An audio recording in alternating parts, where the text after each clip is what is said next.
नमस्कार, स्वागत है सभी आंगनबाड़ी सेविका सहायिका बहनों का हमारी आज की सच्ची खबरों में।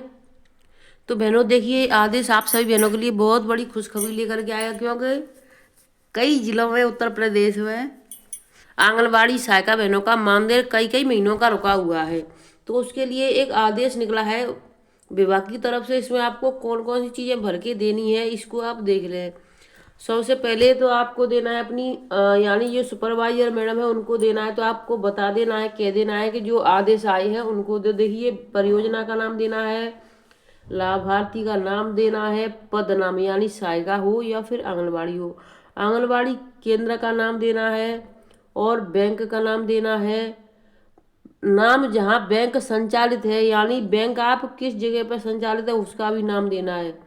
तो इस तरीके से आपके ये 7 कॉलम हो गए। उसके आगे है देखिए, आईएफएससी कोड बताना है, खाते की संख्या बतानी है और वित्तीय वर्ष 2023-24 का रुका हुआ है या फिर वित्तीय वर्ष 24-25 का रुका हुआ है।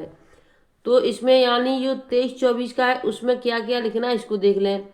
कुल माह यानी कितने महीने का मानदेय नहीं आया, 2 का नहीं आया, 4 का नहीं आया, 8 का नहीं, जो भी है आपके मानदेय यानी कुल महीने इसमें लिखने हैं।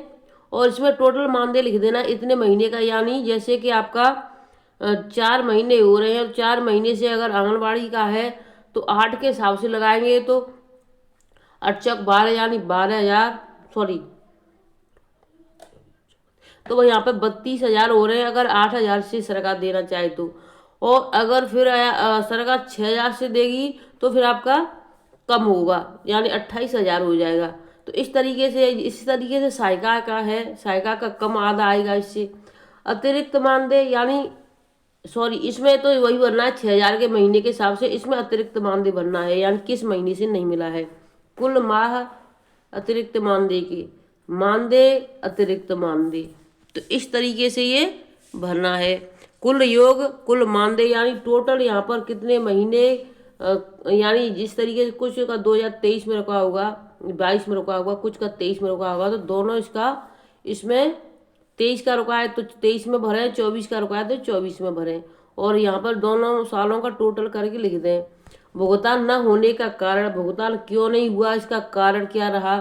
तो कारण आपको तो पता नहीं है, आंगनबाड़ी बहनों को क्या कारण पता है, ये तो ऊपर वाले ही जाने क्या कारण है, अपने आप बंद कर देते हैं।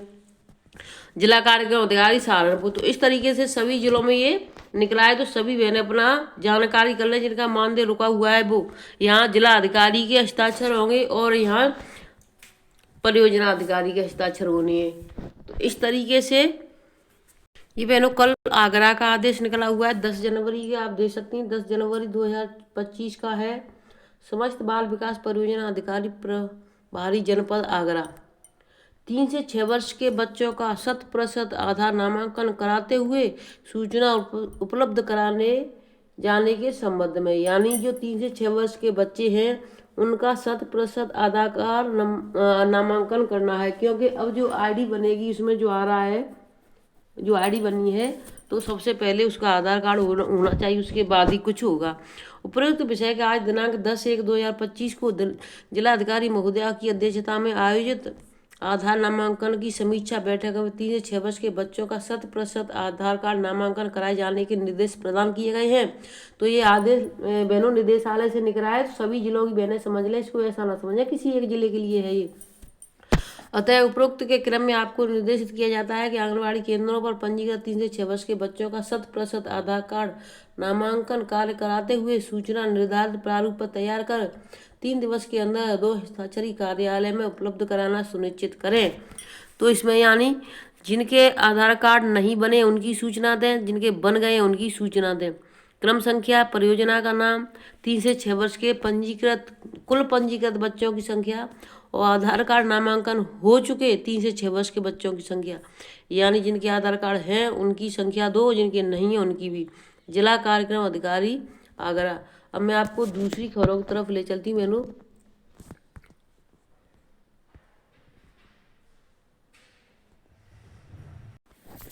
तो देखिए, ये लखनऊ से नए वायरस की संदिग्ध मरीज मिली है बहनों। तो देखिए लखनऊ तक आ चुका है, सभी बहनें इस चीज़ को विशेष ध्यान दें। यानी कोरोना वायरस जैसे हम्यून मेटा न्यूमोवायरस HMPV के देश में गुरुवार को 2 और मामले आए। राजधानी लखनऊ में 60 साल की महिला पॉजिटिव पाई गई। वहीं गुजरात के हिम्मतनगर में 7 साल के एक बच्चे की रिपोर्ट पॉजिटिव आई है। हालांकि दोनों जगह रिपोर्ट निजी अस्पताल के लैब है। देश में वायरस के जुड़े अब 11 मामले हो चुके हैं। महाराष्ट्र में 3, गुजरात में, कर्नाटक और तमिलनाडु में 2-2, पश्चिम बंगाल और यूपी में 1-1 केस मामले सामने आए हैं। लखनऊ के नाका क्षेत्र की एक वृद्धा 60 साल में चाइनीज वायरस HMPV के लक्षण मिले हैं। वृद्धा बलरामपुर अस्पताल में भर्ती है। बलरामपुर अस्पताल निदेशक डॉक्टर सुशील ने बताया कि नमूना KGMU भेजा गया है। बिना रिपोर्ट पुष्ट नहीं की जा सकती है। एक और देखिए बहनों, नई जानकारी आई है और आदेश आया है। इस आदेश को देख ले। ये 9 जनवरी का निकला हुआ आदेश है। मिनी आंगनबाड़ी कार्यकर्ती केंद्रों पर अन्नपूर्णा पुष्टाहार के वितरण में पूर्व ग्राम सभा अध्यक्ष प्रधान को अवगत कराने के संबंध में। तो हमने आपको पहले ही बता दिया है कि यानी अब बिना उसके नहीं बांटा जाएगा। जैसा कि आप सभी को पूरा भली बात अवगत है कि ग्राम निगरानी समिति का पदेन होने के कारण ग्राम सभा की समस्त गतिविधियां ग्राम प्रधान के नेतृत्व व निर्देश में ही की जाती है। ICDS की पुष्टाहार वितरण योजना में ग्राम प्रधान की भूमिका महत्वपूर्ण है और वह जनप्रतिनिधि होने के नाते आंगनबाड़ी केंद्रों से संबंधित समस्त गतिविधियों की निगरानी कर सकता है। इसलिए आप सभी लोग अपने स्तर से आंगनबाड़ी कार्यकर्ती को निर्देशित करें कि वह लाभार्थियों को पोषाहार वितरण करने की तिथि से पूर्व अनिवार्य रूप से अपने ग्राम प्रधान को सूचित करने व वितरण स्तर पर उन्हें आमंत्रित करना सुनिश्चित करें, ताकि पोषाहार वितरण में जन सहभागिता को सुनिश्चित करते हुए पारदर्शिता को और बढ़ावा दिया जा सके और उच्च अधिकारियों द्वारा दिए गए SOP के नियमों का अनुपालन किया जा सके। जिला कार्यक्रम अधिकारी लखीमपुर खीरी। तो यानी पुष्टाहार अगर बटेगा तो प्रधान या आपकी ग्राम प्रधान जो है उनके निगरानी में ही बटेगा। ऐसा नहीं कि आप स्वयं ले आए और स्वयं बांटना शुरू कर दें, ऐसा नहीं है। प्रधान होंगे तभी बटेगा। उनको पहले से अवगत करा देना है कि पुष्टाहार आ चुका है, आप आ जाइए। जब तक वो नहीं आएंगे 2 से 3 दिन तक आपको उनका इंतजार करना है बहनों, और उन्हें बुलाना है। बहनों आदेश तो और भी लगे हुए कई आदेश हैं, लेकिन मैं आपको मेन चीज बता देती हूँ। ये आदेश बहुत जरूरी, इनको हम शाम की वीडियो में रखेंगे। तो सबसे मेन चीज है कि यानी सुपरवाइजर की भर्ती निकल चुकी है। महिला एवं बाल विकास विभाग ने आंगनबाड़ी सुपरवाइजर के 660 रिक्त पदों का नोटिफिकेशन जारी कर दिया। आवेदन प्रक्रिया शुरू कर दी है। सरकारी नौकरी चाह रखने वाली महिलाएं ऑनलाइन आवेदन कर सकती हैं। कर्मचारी चयन मध्य प्रदेश कर्मचारी चयन मंडल द्वारा महिला एवं बाल विकास विभाग के आंगनबाड़ी सुपरवाइजर के 600 से ज़्यादा पदों पर भर्ती निकाली है। महिला उम्मीदवार विभाग की ऑफिशियल वेबसाइट पर जाकर आवेदन कर सकती हैं। ऑनलाइन आवेदन प्रक्रिया 9 जनवरी से 28 जनवरी तक चलेगी, जबकि इस भर्ती के लिए 28 फरवरी को परीक्षा की डेट तय की गई है। यानी 28 फरवरी को इसकी परीक्षा होनी है। आवेदन शुल्क आंगनबाड़ी सुपरवाइजर भर्ती 2025 के लिए महिला उम्मीदवारों में जनरल और OBC के लिए 500 रुपये और SC ST PW महिला के लिए 250 रुपये निर्धारित है। आवेदन शुल्क का भुगतान ऑनलाइन आवेदन प्रक्रिया के दौरान debit credit card, net banking या UPI जैसे विभिन्न तरीकों से ऑनलाइन किया जा सकता है। उम्र सीमा इसकी रखी गई है। आंगनबाड़ी सुपरवाइजर भर्ती के लिए आवेदन करने वाली महिला उम्मीदवारों की आयु 18 से 45 के बीच होनी चाहिए।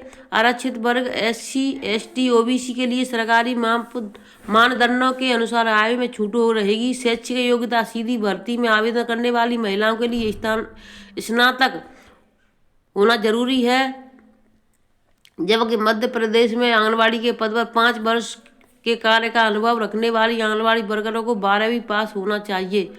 भर्ती प्रक्रिया इस भर्ती के लिए परीक्षा 28 फरवरी तय की गई है। आवेदन प्रक्रिया पूर्ण होने के बाद एडमिट कार्ड जल्द जारी किया जाएगा। यह भर्ती प्रक्रिया पूरी तरह से ऑनलाइन होगी, साथ ही परीक्षा कंप्यूटर आधारित होगी।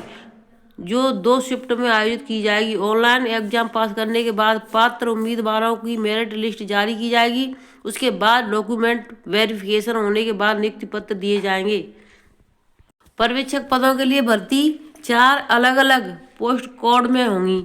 अब देखिए 4 में होंगी। सबसे पद कोड दूसरा है ये खुली सीधी भर्ती, बैंक लोन सिर्फ महिलाएं हेतु, अनारक्षित अनुसूचित जाति का 1 पद है यहाँ पर।